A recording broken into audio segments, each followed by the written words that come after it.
불확실한 세상 속 버둥대는 두 여자가 서로 사과를 나눕니다. 사과를 찾아서 네 번째 사과 지금 시작합니다. 안녕하세요. 네, 안녕하세요. 안내입니다. 인서입니다. 네, 반갑습니다. 약간 파이팅이 있으시네요? 너무 축 처져요, 앤서님 네. 지금. 텐션을 올려봐요. 아니, 날씨도 지금 4월인데 꾸리꾸리하죠? 지금 4월 중순에 가까워졌거든요. 녹음일 그러니까요. 기준으로. 그러니까요. 근데 봄이 왔다고 해도 되나 싶을 정도로 봄이 어디 있죠? 그냥 아직도 경량 패딩 입고 다니고 왜요, 이제 봄? 그러니까 코트 입고 다니고 지금 벚꽃 다지고 있는데 안 돼. 이러고 있네요. 근데 그치만 오늘 또 재밌는 얘기 한번 해보면 좋을 것 같은데 네. 오늘은 결혼 얘기 한번 해보려고요. 어머, 웬일이니? 우리가 이런 얘기를 하는 날이 오는구나. 결혼 얘기 할 법도 하죠. 우리 뭐 이제 그게 아니라 앤서님이 결혼 얘기 별로 안 좋아하신다 생각했어요. 결혼 얘기를 안 좋아한다? 별로 관심 없어 보이셨어요. 네, 사실 관심은 없기는 한데 그러니까 이런 얘기를 꺼낸 계기가 있어요. 결혼해요? 아니요. 결혼하는 건 아니고 네. 이 계기가 생긴 게 아마도 제가 올해 여름쯤부터 남자친구 오래 만났잖아요. 그래요? 백그라운드를 이야기 말씀을 드리면 네네. 10년 넘게 만났거든요. 미쳤다. 네. 어떻게 10년 연애를 하냐. 제 주변에 10년 연애한 사람 앤서님밖에 없어요. 진짜요? 네. 갑자기 주변에 작아지네? 많아요? 저도 그러니까 결혼한 없잖아요. 케이스 아니면은 거의 없기는 한데 네. 아무튼 이제 만으로 한 11년 만난 남자친구가 있는데 올해 한 8월쯤부터 동거를 하게 됐어요. 이거 동밍아웃 해도 돼요? 네, 동밍아웃을 안 할 게 아니죠? 네. 네? 그러면 사실은 가족도 모르긴 하는데 그러니까 그게 문제잖아요. 가족이 사과를 찾아서도 모르기 때문에 아니 근데 궁금한 게 왜 네. 가족한테는 비밀인 거예요? 그러니까 비밀이 아니에요. 왜냐하면 이런 걸 우린 비밀이라고 하기로. 비밀이라고 함은 네. 앤서야 너 남자친구 있어? 너 결혼 안 해? 뭐 너 만나는 사람 있어? 라고 부모님이 먼저 물어봤을 때 아니야 없어 라고 하면 거짓말이죠. 네. 근데 안 물어봤어요. 그러니까 이게 네. 되게 그러니까 유아적인 네. 안 발상이라고 생각해요. 아닌데 나 안 물어봤는데 안 물어봤는데 안 말하는 건데? 근데 이게 진짜 이상한 게 너무 웃기다. 저희가 가족 분위기가 나쁘지 않아요. 좋아요. 그래요? 그러니까 가족 사이가 좋고 다행이네요. 뭐 대화도 꽤 하고 음. 가족 여행도 가고 해요. 안 하는 게 아니라 가족 사이 좋고 자주 만나고 좋아하는데 근데 희한하게 이 연애 파트에 대해서는 전혀 얘기를 안 하게 되는 거죠. 좀 그쪽으로는 보수적인가 보다. 그게 심지어 뭐 엄마 아빠가 엄청 보수적이어서 대학교 다닐 때 통금 시간이 있다든가 뭐 남자친구 만나면은 이야기를 하라는 머리를 둥 밀어버린다느니 전혀. 그러니까 애초에 그런 소재 자체를 꺼낸 적이 없고 심지어 이제 제가 친오빠가 있습니다. 2살 터울의 친오빠가 있는데 네. 친오빠도 안 합니다. 뭐를 이런 얘기를? 연애 얘기를 둘도 안 해요? 둘이서도 안 남매도 해요. 안 해요? 네. 오케이. 그러니까 남매끼리도 안 하고 집안 자체에서도 그런 거 쉬쉬하는 분위기일 수 있어요. 그런 어색해서. 그러니까 내 생각엔 민망하고 어색한 것 같아. 그러니까 이게 뭐 한 중고등학교 때부터 해버릇 해야지 이런 이야기들을 그럴 수 있지. 그래야 좀 편하게 할 텐데 이미 임계점을 넘어버린 거죠. 알지. 이제 와서 하기가 좀 더 이상한 거지. 근데 그러니까, 앤서님이 남자친구가 있다는 건 알고 계세요? 모르십니다. 그러니까 모르는지 아는지도 몰라요. 10년을 사귀었는데도 아는지 모르는지 모른다고요? 네. 근데 이거는 안 물어봤다를 이미 넘어섰네요. 그렇죠. 네. 이거는 말 이미 안 하신 거죠, 앤서님. 그쵸. 제가 말을 안 한 게 맞고 그래서 제가 요새 속이 굉장히 시끄러워요. 그래요? 왜냐면 이제 더 이상 물러날 곳이 없어. 그러니까 앤서님이 나가 산다는 건 알고 계세요? 네, 그것도 모르시고요. 여러분 악플 달지 마세요. 아무튼 왜 악플을 달아? 남의 가정사에 왜 악플을 달아? 어쨌든 그러니까 이게 배경 설명을 드릴게요. 이제 네. 왜 이렇게 독립을 하게 됐냐. 네. 남자친구가 올해 꼭 독립을 하고 싶어 했어요. 근데 저는 지금 이제 가족이랑 살고 계세요? 네, 지금 가족이랑 살고 있는데 올해 꼭 독립을 하고 싶어 해서 네. 저는 약간 그런 스탠스인 거죠. 그래, 너 자취해라. 약간 이런 스탠스였는데 이 친구는 오피스텔이나 빌라 같은 데서 자취로 지금 시작을 하고 싶지가 않은 거예요. 그러면 아파트? 그냥 아파트에서 저랑 같이 살고 싶대요. 어허. 근데 저는 제 인생 계획에서 이게 없었잖아요. 당연하지. 왜냐면 제 플랜으로는 그런 건 있었어요. 한 2년 뒤쯤에, 한 2027년쯤에 그때 나가서 나 혼자 살아보고 그러고 좀 살다가 어차피 이제 저는 아이 계획이 없다 보니 그 친구도 없고 저도 없다 보니 나중에 한 40대 돼서 같이 살아도 되지 않을까? 그럴 수 있지. 라는 생각을 하고 있었거든요. 근데 이 친구가 무슨 뭐에 홀린 사람처럼 원래 그런 스타일이 아니거든요. 원래 막 그러니까 뭐 지르는 스타일도 아니고 막 갑자기 뭘 결정하는 스타일도 아닌데 그냥 그래야겠대요, 본인은. 근데 저는 그런 거예요. 어차피 그럴 거면 그러니까 나는 내 계획에 없던 일이고 지금 본가를 벗어나고 싶지도 않다. 왜냐면 이제 저는 강아지 이슈가 또 있기 때문에. 파풀이. 네네. 강아지를 또 이제 부모님과 저가 동반 육아를 하고 있고 저한테 책임이 크기 때문에 제가 데려온 강아지이기 그러니까. 때문에 강아지 케어를 위해서 나는 본가에서 도보로 갈 수 없는 곳엔 가고 싶지 않다라는 뉘앙스를 좀 내비쳤죠. 그럼 저는 포기할 줄 알았어요, 사실. 그럴 수 있죠. 예, 왜냐면 그 친구 본가가 이제 제가 지금 살고 있는 지역이랑 전혀 다르고 경기 남부거든요, 제가 지금. 이쪽에 전혀 연고가 없고 회사도 더 멀어지는데 그러면 그냥 혼자 살 거를 다시 숙고해보지 않을까? 라고 생각해서 이야기한 것도 있었는데 알아보더라고요. 찐사랑이네. 그래서 거의 한 달 만에 임장 다니고 계약까지 한 거예요. 왜 이렇게 급해? 몰라. 그건 뭐가 그러니까 있었나? 제 생각에는 그 친구도 뭐에 홀린 것 같아요. 갑자기. 그냥 갑자기. 그럴 수 있지. 그 친구도 와 되게 오래전부터 내가 몇 살이 되면은 내 집 마련을 하고 뭘 해야지 이런 게 있었던 게 아니라 그냥 갑자기 그러더라고요. 그럴 때가 있죠, 사람이. 네, 사람이 그럴 때가 있잖아요. 근데 그래서 제가 덩달아서 이제 저도 뱉은 말이 있잖아요. 나는 도보로 갈 수 있는 곳이면 오케이 라고 했으니까 그렇게 해서 경제 공동체가 되어버리는 말을 어렵게 해요. 네. 경제 공동체가 되어버렸다고요. 왜냐하면 저는 처음엔 좀 단순하게 생각했어요. 그냥 동거? 그냥 같이 사는 거. 그게 아니에요? 네, 라고 생각을 했는데 그게 아니라 이제 약간 무리해서 아파트로 가다 보니 이제 저도 어느 정도 생활비를 같이 써야 되는 이제 같이 살게 되면은 당연하잖아요. 생활비 네. 같이 해야 되고 네. 하다 보면 이제 제 돈이 100% 제 돈이 아니고 그 친구의 돈이 100% 그 친구의 돈이 아니게 되는 거죠. 그래서 약간 경제적으로 합치는 모양새가 된 거예요. 근데 이거를 이렇게 제가 구구절절 장황하게 설명을 하지 않는 이상 남들 보기에는 결혼 아니야? 이렇게 되는 거죠. 그런가? 그렇게 생각하시더라고요. 동거로는 볼 것 같은데. 그래서 약간 애매한 거예요. 그래서 그냥 아니 결혼이라고 어떻게 봐야 돼요, 이거를? 그러니까 결혼이랑 다를 게 뭐냐 이건 거죠. 결혼식만 안 했지. 근데 혼인 신고도 할 거예요? 아니요, 안 할 건데요. 그럼 뭐가 결혼? 같이 산다. 오래 사귄 커플이 오래 아파트에서 같이 살아서 살림을 합치니까 이건 결혼이다. 이해돼요. 이거를 저를 아는 사람한테 이야기를 하면은 네. 저에 대한 백그라운드가 있잖아요. 그래서 그냥 잘 단순하게 이해를 하시거든요. 네. 근데 이제 회사 사람이나 살짝 덜 친한 사람한테 이야기를 하려면 그냥 편하게 이야기하면 그렇게 얘기하는 게 좋더라고요. 그냥 결혼하기 전에 같이 살아보려고요. 라고 하면은 그냥 좀 편해지는?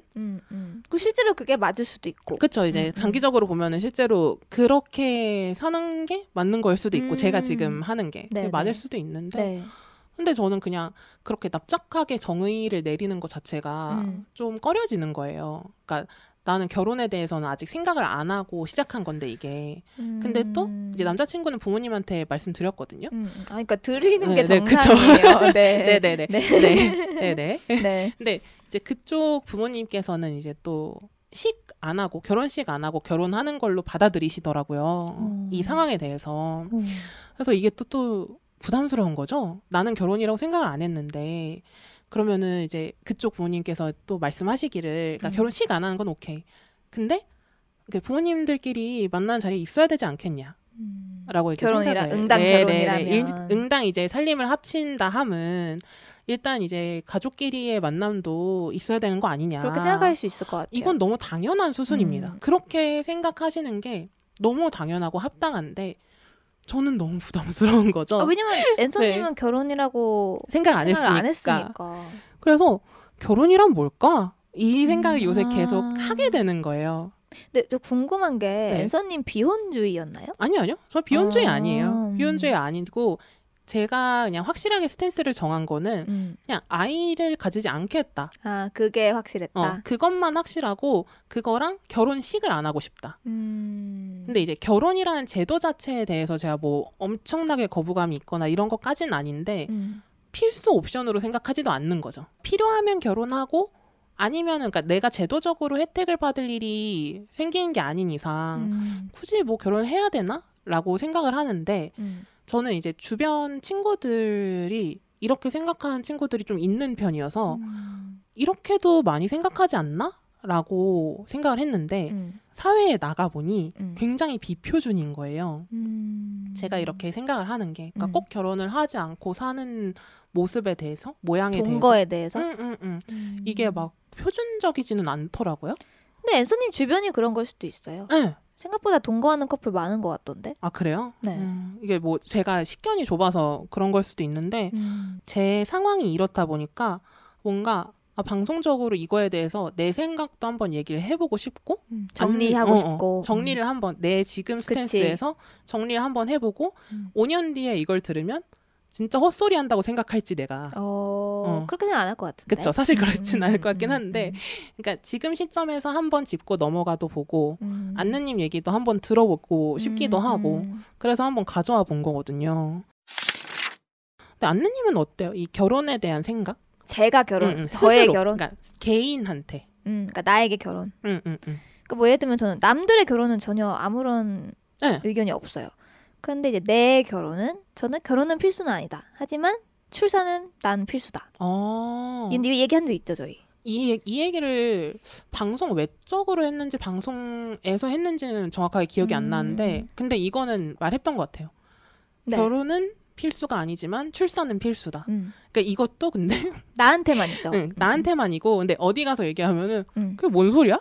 이렇게 받아들이시는 분들도 있을 수 있죠. 상관없어요. 어쩌라고? 뭐 돼? 그렇구나. 출산은 필수다. 아이는 최소 몇 명? 낳는다면 최소 2명. 근데 이제 이렇게 되는 거죠. 그러면 필연적으로 남편이 있는 게 좋아요. 그쵸. 예. 공동으로 육아할 사람이 필요한 게 맞아요. 그래서 결혼을 하면 더 좋다. 양육을 하려면은 이제 양육 파트너가 있어야 되기 때문에 그러니까 없이 할 수도 있죠. 없이 할 수도 있는데 쉽지 않으니까 많이 힘들죠. 많이 힘드니까 그 양육 파트너가 있으면 좋고 그게 이제 남편이란 형태로 있을 때 가장 사회적으로 베스트다. 그렇게 볼 수가 있겠네요. 근데 아이를 꼭 낳고 싶다라는 생각은 어렸을 때부터 지금까지 일정했어요? 저는 근데 아이를 안 낳고 싶다는 생각은 안 해봤어요. 단 한 번도. 그러니까 그런 거지. 내가 선택한 거라기보다는 그냥 디폴트 값이 유지된 건가? 어렸을 때부터 당연히 아이를 낳는다라는 게 그 외의 옵션을 생각조차 안 해본 거잖아요. 아이를 안 낳는다라는 옵션 자체를. 그쵸. 약간 고등학교 때 대학교 간다. 이런 느낌인데. 그러니까 당연한 명제인 것처럼. 약간 그런 느낌? 어차피 내가. 애는 당연히 낳아야지. 약간 이런 느낌? 근데 이게 무슨 특별한 계기가 있거나 선호가 있거나 이런 게 아니라 그냥 그렇게 내재된 거죠? 뭐 그렇게까지 생각은 안 해봤어요. 이 근본이 어딘지? 그러니까 아이를 낳고 싶다예요? 낳는 게 당연하다인 거예요? 그게 양립되지 않나요? 둘 다? 네, 낳고 저는 싶고 제 낳는 게 당연하다? 유전자를 남기고 싶어요. 유전자를 남기고 싶은 마음. 내 이쁜 얼굴과 이 나의 우월한 이거 장난이고 저는 저를 좀 사랑하는 편이기 때문에 저와 비슷한 아기를 보고 싶어요. 근데 이게 진짜 신기한 게 저는 저를 너무 사랑해서 아이를 안 낳고 싶거든요. 그러니까 그게 어떻게 그렇게 돼요? 그러니까 이게 나를 닮은 아이를 낳고 싶다 얼마나 귀엽겠어. 이런 게 아니라 그렇게 돼요. 나의 삶이 너무 소중한데 아이는 변수잖아요. 근데 내가 선택할 수 없잖아, 아이는. 그러니까 어떤 아이로 자랄지를 내가 다 통제한다고 해서 그렇게 인형처럼 만들 수 있는 존재가 아니잖아요. 아예 아니죠. 그렇다 보니까 나는 내 삶과 나의 그 생활이 너무 소중해서 변수를 만들고 싶지가 않은 거예요. 내가 선택하지 않은 변수를 만들고 싶지가 않은 거예요. 그래서 저는 아이를 안 낳고 싶은 것도 있거든요. 그럼 강아지는요? 강아지는 제가 선택하는 거죠. 근데 그 강아지가 질환견일 그렇죠. 그러니까 나의 변수가 돼서 예를 들면 갑자기 암이 걸려서 아파서 그쵸. 앤서님이 엄청나게 희생해야 될 수도 있잖아요. 맞아요. 이것도 제 스트레스 요소 중에 하나긴 한데. 근데 그럼에도 불구하고 사랑하고 그 그쵸. 강아지를 굉장히 애정하고. 맞아요. 저는 약간 그런 마인드지 않을까 싶어요.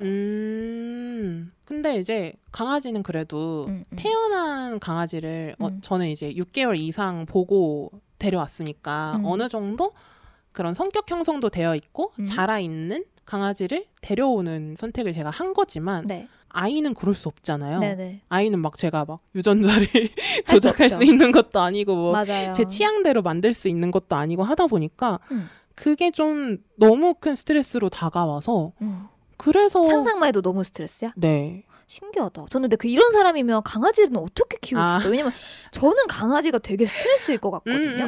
남의 강아지 잠깐 보는 거 귀엽지. 그치. 근데 내가 키운다는 건 다른 문제잖아요. 맞아요. 그리고 맨날 산책 간다면서. 그거는 행복이죠. 그러니까 이게 차이라는 거예요. 그쵸. 이게 이제 실제 아이를 낳으시는 분들은 내 자녀의 모양이나 이런 거와 상관없이 그 존재 가치, 그 존재만으로도 행복하고 그 존재만으로도 그 가치가 충분하고 이렇게 판단을 하실 거 아니에요. 근데 저는 그게 안 되더라고요. 극복이 잘. 그런 생각이. 그러고 애기한테 대여본 적이 있어요. 그러니까 애초에 그 약간 무서운 것 같기도 해요. 그러니까 왜 무섭지 애기가? 제가 그 대학생 때 제 사촌 동생이 나이 차이 굉장히 많이 나는 사촌 동생이 있거든요. 네. 이제 거의 한 20몇 살 차이 나는 사촌 동생이 애기네. 애기 때 이제 그 집 둘째가 태어나는 바람에 네. 우리 집에 그러니까 저희 집에 와가지고 한 달 정도 있었던 적이 있어요. 당시에 이제 그 사촌 동생이 2-3살 정도였는데 귀엽겠다. 너무 귀엽고 너무 좋은데 저는 그 친구가 우리 집에 있다가 가고 나서 이제 시간이 좀 지났을 때 그 친구의 사진을 보잖아요. 아기 때 사진, 우리 집에 있었을 때 사진만 봐도 눈물이 너무 나는 거예요. 이게 나 F 피곤해. 이게 다시 돌아오지 않는 시간이라는 생각이. 와, 제가 저번 녹음 때인가? 교수님한테 그 폭삭 소가수다에서 네. 제가 짧게 본 그 숏폼을 네. 그냥 짧게 요약을 말로 했는데 우는 거야. 눈물이 나는 거예요. 그러니까 이게 너무 웃기다. 그러니까 막 감정적으로 너무 그게 있다 보니까 너무 그러니까 변수에 쉽게 취약한 스타일이고 그런 거 약하니까 그러니까 돌아오지 못하는 시간에 대해서 굉장히 슬프게 생각해요. 저는. 뭔지 알아요. 네, 저도. 그런 게 있어서 아이는 정말 시시각각 돌아갈 수 없는 시간들을 축적하는 거잖아요. 그러니까 그것도 좀 그렇고 이거는 약간 가끔 친구들이랑 얘기할 때 이제 아이를 낳지 않기로 선택한 이유에 대해서 이야기를 할 때 이제 미래를 그려봤을 때 미래를 통제할 수 없다라는 부분도 이야기를 하게 되거든요. 그러니까 뭐 예를 들면 뭐 지구온난화라든지 뭐 등등 거주 불가능 지구가 되는 게 너무 명확하다고들 과학자들이 이야기를 하는데 내가 아이를 낳는 게 맞을까라는 생각을 하잖아요. 근데 네. 이거는 그냥 사후에 생각하는 것 같고요. 저는 이유를 제가 붙인 것 같고 끼워 맞추기 식으로 생각하는 것 같고 그냥 본질적으로는 그건 것 같아요. 무섭다. 네, 무섭다라는 감정이 큰 것 같아요. 야, 왜 이렇게 무서운 게 많은지 모르겠어. 그러게. HSP라 그런가? 네, 약간 그것도 있는 것 같아요. 민감한 스타일이라서 그런 것 같기도 하고. 근데 나 닮은 애기 진짜 너무 귀여울 것 같은데. 귀엽겠죠. 당연히. 얼마나 귀여워. 근데 한때 진짜 세게 때리고 싶을 것 같기도 하고. 그러니까 이게 또 막 통제적인 성향도 있다 보니까 뭔가 그 규격 외로 넘어가는 행동이나 뭔가 이런 걸 했을 때 내가 그걸 너무 깊게 생각할 것 같다라는 생각도 있는 거죠. 그러니까 앤서님이 육아를 하면 제대로 할 사람이라 그럴 수도 있어요. 너무 막 약간 지연되는 것 같은데 뭔가 발달이 내 생각보다 너무 지연되는 것 같은데? 생각이. 그쵸? 그러니까 생각의 갈래가 너무 그래서 거기까지 생각하는 거죠. 그러네. 그런 것 때문에 또 스트레스 받을 거고 뭔가 시기적인 문제가 있진 않을까 하는 막 그런 별 말도 안 되는 여러 가지 갈래들 막상 겪어보면은 남들 다 지나가는 것들 남들 다 겪는 것들인데 내가 그거에 이제 지레 겁을 먹고 그렇게 생각하는 거 아닐까라는 생각도 있는데 근데 1차적으로는 아이를 어려워하기도 해요. 이제 저는 아이와 노인을 대하는 걸 좀 어려워하는 스타일이긴 해요. 조카 있어요? 어린 조카? 없어요. 그러면 좀 더 그럴 수 있겠다. 사촌 동생이 있기는 한데 그렇게 자주 만나진 않았고 우리 집 살 때 빼고는. 그러면 더 그럴 수 있지. 너무 웃기다. 말하면 말할수록 내가 어이가 없어. 그러니까. 이게 무슨 일이람? 근데 그 누구보다 진심으로 육아에 대해서 고민해본 사람인 걸 수도 있어요. 나는 그런 고민 안 해봤어. 그러니까 이게 너무 신기한 거예요. 이게 육아 자체를 디폴트라고 생각을 하는데 양육하는 거를 인생에서 이제 하나의 요소로 받아들이는 사람인데 이걸 생각 안 해보나? 라는 생각도 있으면서도 이런 것까지 생각하면 어떻게 키워? 그래. 그런 거 생각해서 있어요. 못 키우는 거야. 그냥 낳을 거야. 네. 그게 맞는 것 같아요. 그냥 낳을 거니까 낳는다. 로 가야지 이게 맞는 거지. 그거 있잖아요. 닥터 스트레인지처럼 막 엄청 많은 경우의 수를 다 생각하면은 낳을 수가 없는 것 같아요. 맞아. 그리고 이제 결혼식에 대한 얘기도 한번 해보면 좋을 것 같은데. 결혼식? 네네. 아니면 약간 결혼식 가면 울어요? 저는 근데 뭐 울 때도 있고 안 울 때도 있는데 확실히 말씀드리는 건 남을 보고 우는 게 아니라 저를 상상하면서 울어요. 다 그런 건 아니죠? 감정이입하면서. 그러니까 꽤 울어요. 근데 그게 이 사람 보고 우는 게 아니라 나를 보면서 우는 거야. 약간 그런 거죠. 보통은 내 친구가 막 가는구나, 막 다음 스텝으로 넘어가는구나, 또는 이제 친구 부모님께 인사하면서 우는 친구를 보면서 그러면서 함께 눈물이 난다든지. 보통 그렇군요. 보통 이제 축사하는 친구의 이야기를 들으면서 축사하는 친구가 울면은 거기서 또 눈물이 난다든지. 이게 정상인 거죠? 저는 보통 나를 생각하면서 울진 않을 것 같은데. 아무튼 그런 거죠. 뭐 울 때는 내가 입장하는 걸 상상하고 아빠 입장하는 걸 상상하고 나랑 아빠가 엉엉 울 것 같은데 그거 상상하면서 눈물이 나는. 와. 이렇게 보니까 나 이상하다. 남의 결혼식 보면서 내 생각을 나를 보면서 우는 거잖아. 근데 뭐 신기하다. 아예 없는 경우는 아닌 것 같고. 그러겠죠. 누군가는 설마. 이제 똑같이 꽤 많을 수도 있어요. 그렇죠. 그러니까 우리 아빠, 우리 엄마 생각하면서 울게 되는 케이스들 꽤 있겠죠. 그렇죠. 근데 저는 눈물 되게 많은 사람인데도 그러니까요. 불구하고 결혼식에서는 한 번도 울어본 적이 없어요. 그러니까 제일 친한 친구가 결혼할 때도 거기서 축사까지 했는데도 그때도 울지는 않았어요.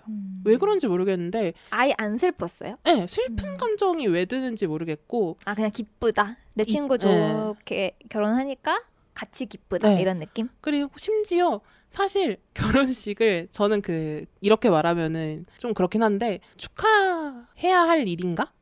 라는 생각도 있어요. 축사는 무슨 마음으로 한 거예요? 저는 항상 그 생각을 해요. 그러니까 제가 결혼식에 가는 이유는 내 친구의 다음 스텝을 응원하러 가는 거예요. 그쵸. 새로운 인생의 장을 개막을 하니까 그거에 대해서 축하하러 가는 거지 결혼이라는 행위 자체에 축하를 느낀 적은 없어요.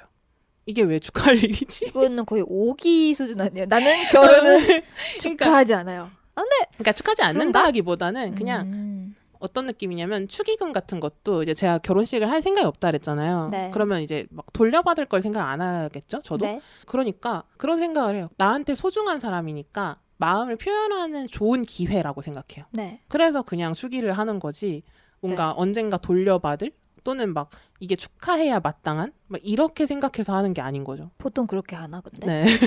보통 돌려받을 거 생각하고 되나? 모르겠어요. 친하면 안 그럴 그쵸? 것 같은데? 네. 어쨌든 친구비 낸다는 생각으로. 친하면은 그런 거보다는 진짜 마음 표현하러 가는 느낌이지 않을까. 기회라고 생각해요. 그냥 내가 이 친구를 소중하게 생각하는 마음을 표현하는 기회다 라고 생각해서 그렇게 하는 거고 그래서 저는 결혼식 자체도 그 진행되는 과정을 그렇게 즐겁게 보진 않거든요.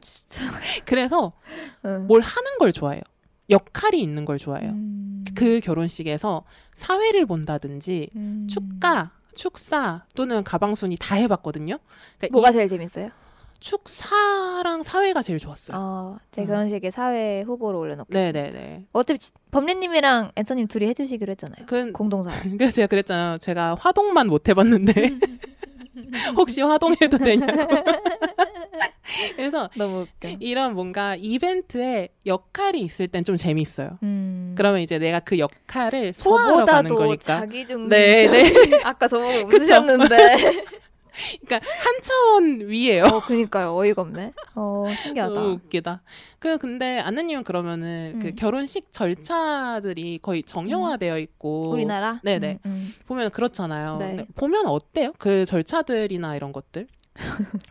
아니 근데 우리나라 결혼식 되게 짧잖아요. 1시간이면 끝나잖아요.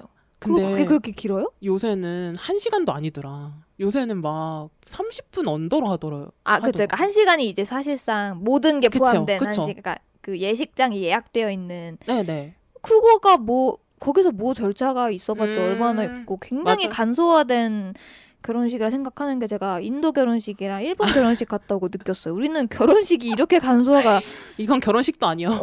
굉장히 이제 자본주의적이고 빨리빨리 문화로 후다닥 끝내고 저희가 가서 이제 축하하러 가는 하객 입장에서 할 게 없잖아요. 그냥 앉아서 뭐 신부 입장하고 하고 끝나잖아.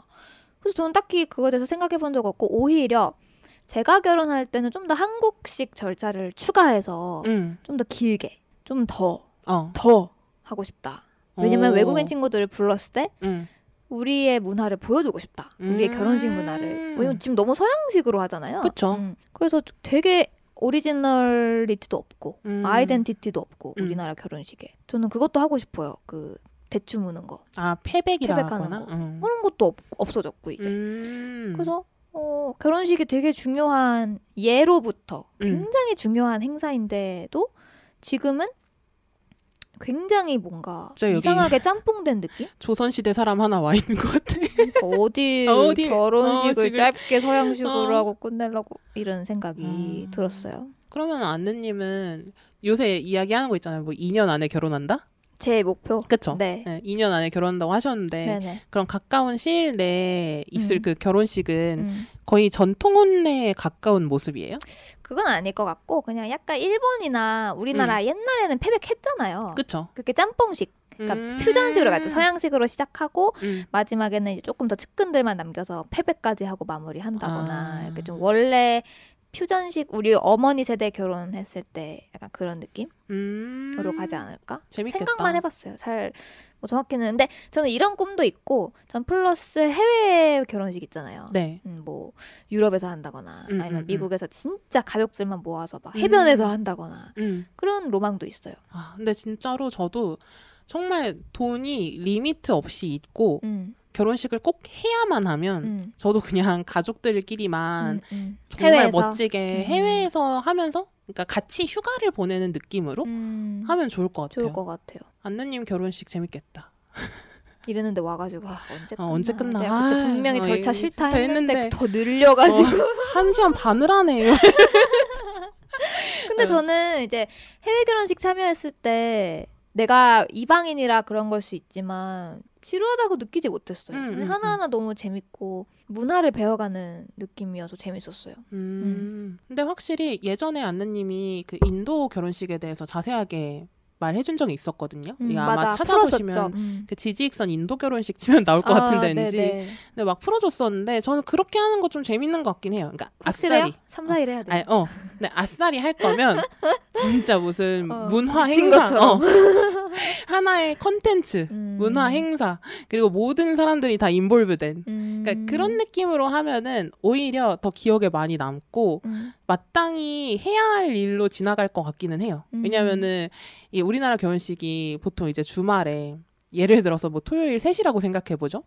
그렇게 있으면은 저 약간 그런 마음도 있어요. 주말이 이렇게 가는구나.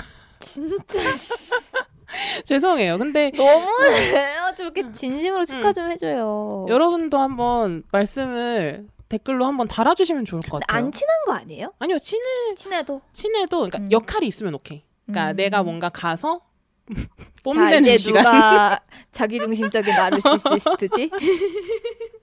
그 있으면 괜찮은데 없으면은 조금 그렇긴 하거든요. 근데 여러분은 또 어떻게 생각하시는지. 그러게요. 궁금하다. 우리 진짜 상극이다. 둘 다 언유주얼한데요? 되게? 그러니까 되게 비표준적이라고 볼 수 있는 팩터들이 있는데 그게 되게 달라. 그니까. 근데 앤서님이 더 한수인 것 같아. 제가 좀 근데 결혼식을 왜 그렇게 안 좋아해요? 이유가 있어요? 트라우마가 아니요. 아니 뭐 특별한 이유가 있는 건 아닌 것 같아요. 결혼식을 안 하고 싶다면서요? 네. 그 이유는 있을 거 아니에요? 그러니까 그게 부담인 것 같아요. 그러니까 비용적으로 일단 부담 1차적으로 되죠.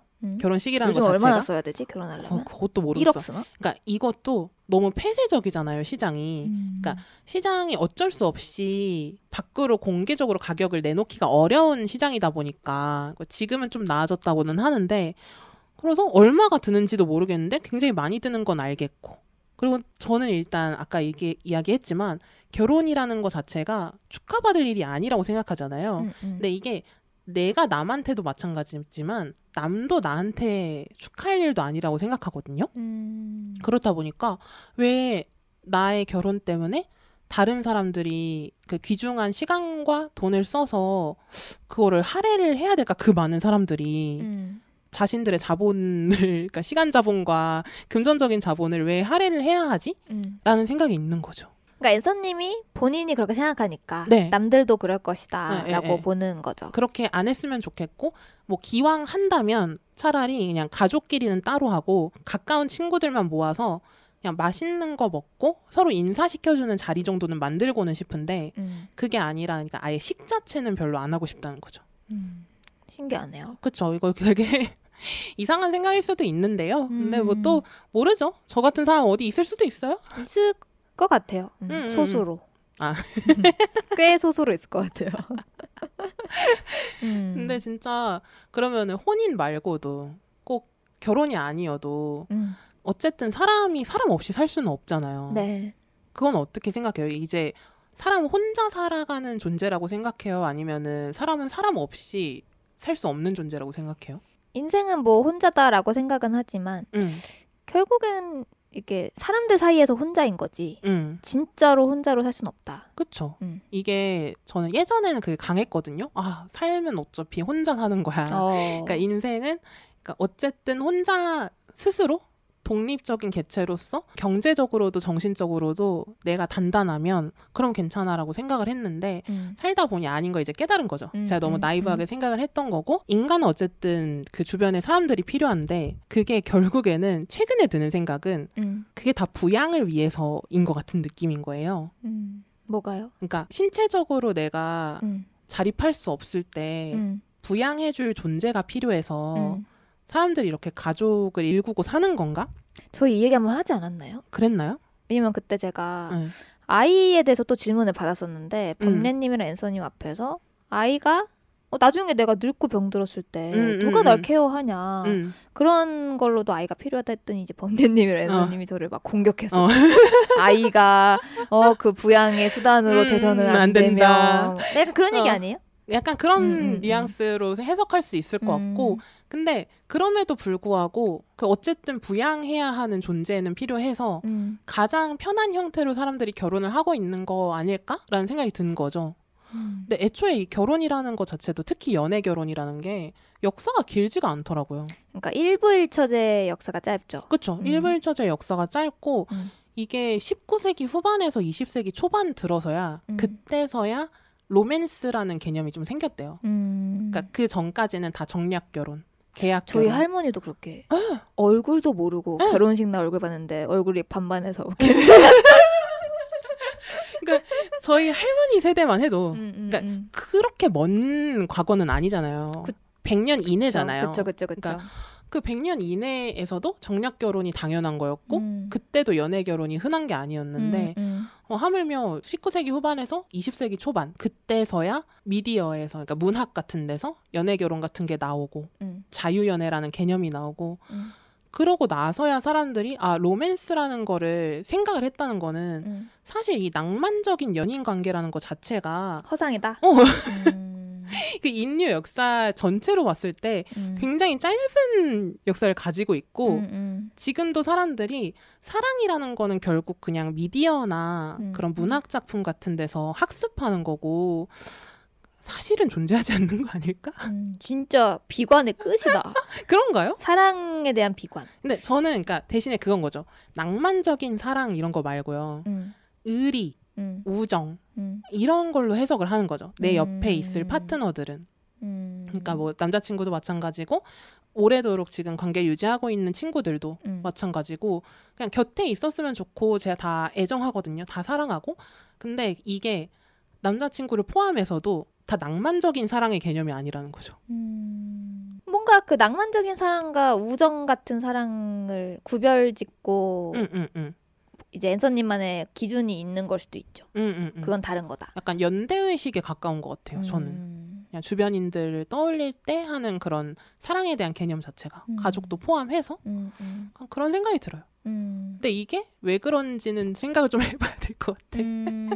그러게요. 근데 뭐 사랑은 역사가 깊으니까 그런 거에 대해서는 뭐 의심의 여지는 저는 없다 생각하고. 아 그래요? 다만 사랑의 종류가 뭐 여러 가지 뭐 옛날부터 뭐 아가페적인 사랑이라던가 뭐가 있을까요? 그 섹슈얼한 것만 하는 사랑 그 뭐 무슨 사랑을 해야지? 아가페 에로스? 사랑의 반대말. 에로스적인 사랑. 뭐 하나 있었는데.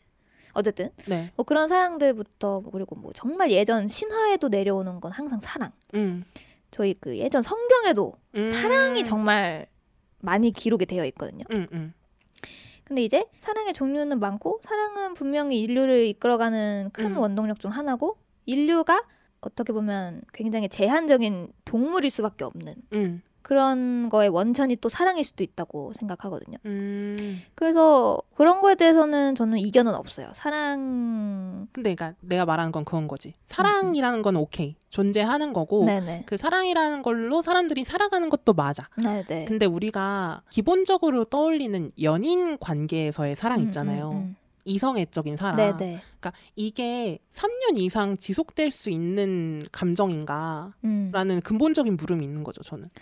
그러니까 그게 너무 경계가 뚜렷하게 부여를 한다면 여기서부터 쑥 바뀌고 이런 게 되겠지만 되게 굉장히 사랑의 경계가 모호하잖아요. 그쵸? 사랑의 종류들이. 그래서 그게 의미가 있나라는 생각이 들어요. 그러니까 뭐 3년이 지나면 낭만적 사랑 딱 끊기고 다음부터 우정 이게 아니잖아요. 그렇죠. 처음부터 어느 정도 섞여 들어가잖아요. 우정도 느끼면서 의리도 느끼면서 에로스적인 사랑도 느끼면서 가족애적인 사랑도 느끼면서 시작하는데 그 비율이 시간이 갈수록 변화하는 것이지 뭔가 어느 순간부터 끊기고 이런 건 아닌 것 같다라는 생각이 듭니다. 저는. 제가 너무 의식적으로 그거를 거세를 하려고 하는 것 같거든요. 뭘 거세요? 왜 갑자기 거세요? 아니, 그러니까 그런 낭만적인 사랑 있죠. 그 로맨스로 표방되는 낭만적인 사랑. 그거가 사실 실제하지 않는다는 거를 왜 그러는 게 이게 뭔가 무의식 중에 뭐가 있을 것 같긴 하거든요. 궁금하다. 과거에 어떤 기제 때문에 이거를 계속 제가 밀어내는 거고 이거를 의제로 올려서 이야기하는 것도 힘들어서 가족들한테도 얘기를 안 하는 거일 수도 있는 것 같기도 하고. 근데 저는 그건 이해돼요. 가족들한테 연애 얘기한다는 게 좀 나쁘끄럽긴 하죠. 그쵸? 저는 뭐 다 얘기하긴 하지만. 근데 막 가족들끼리 섹스 얘기하기 어렵잖아요. 아, 그쵸. 그런 느낌 아니에요? 그럴 수 있겠죠. 약간 저의 무의식을 공감해 주시는 분이 있을지 모르겠네요. 공감해 주시면은 여러분들도 한번 댓글로 남겨주시면 좋을 것 같아요. 왜냐면 제가 계속 댓글로 말 많이 해달라고 말씀드리는데 달아주시거든요. 그쵸. 근데 보면은 봐요, 너무 저도. 재밌어요. 너무 재밌고. 그 억제제 댓글 네. 보고 빵 터지셨다고.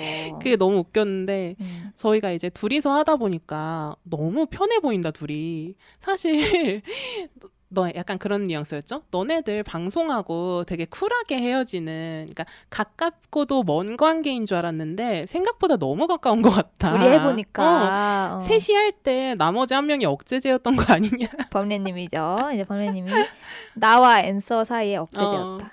맞는 것 같기도 해요. 막상 없어지고 보니 맞는 것 같기도 한데 아무튼 나중에는 저는 우정에 대해서도 한번 이야기해보고 싶어요.